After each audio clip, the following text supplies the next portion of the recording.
before I can even speak it, it's there.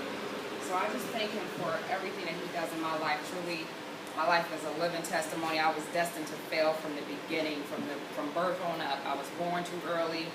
I was born with a blood disease. I was in and out of school. My mom, single parent, working hard herself, to take care of me and my brothers. Her being sick, she was diagnosed with cancer in '90. And ever since then, it's just been a battle.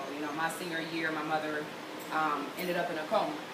And I had just had my daughter, and I had two brothers. We had just moved to Youngstown. So we really didn't know too many people here. We were here as far as like being born and different things like that, but my mother took us away from here. And when we came back, it was my senior year. And, senior year, when you don't grow up with people and you're coming into a place, is kind of hard, because then people looking at you like, where's she come from? And, different things like that, and not really wanting to accept you.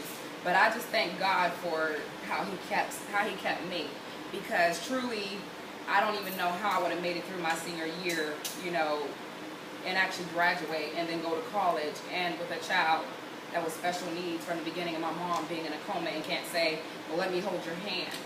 He woke her up before I graduated, which was a blessing, and she was able to be there for that. But for a nice couple months, I didn't have my mom. I would go up there to the hospital to see her, and she was there physically, but not spiritually or emotionally there where she could be there and say it's okay, it's going to be all right, just go through school. So I just thank God for that. I thank him for just allowing her to be in her right mind too as well, because the doctors told me to pull the plug.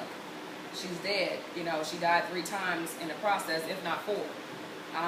And they wanted us to let her go. They said if she wakes up, she's not going to be the same person that y'all know, so it's going to be harder on you. You're a young teenage mother.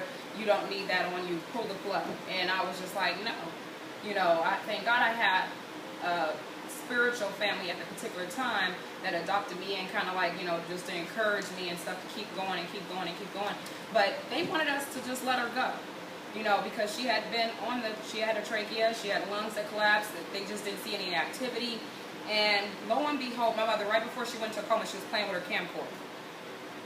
And when the doctor said that, well, she's not going to be the same when she wakes up, I don't even know why you guys are holding on like you really need to prepare for a funeral instead of trying to, we've done all we can.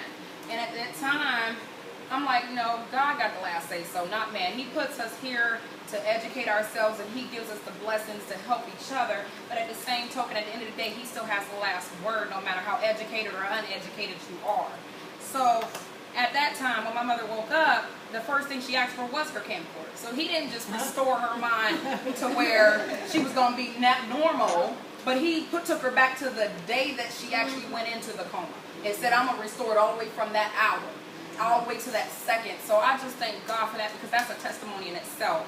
And then at the same token, I just encourage everybody here, that is a single parent or that has a man in their life or whatever have you, just stay strong for what you believe in. Stay strong in your heart. Respect yourself, because nobody's going to respect you if you don't respect yourself.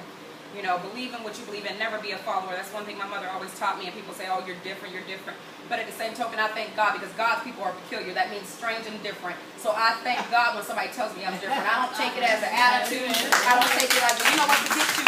No, thank you. Because I'm glad you see that peculiarness in me. I'm glad you see what God is doing in me.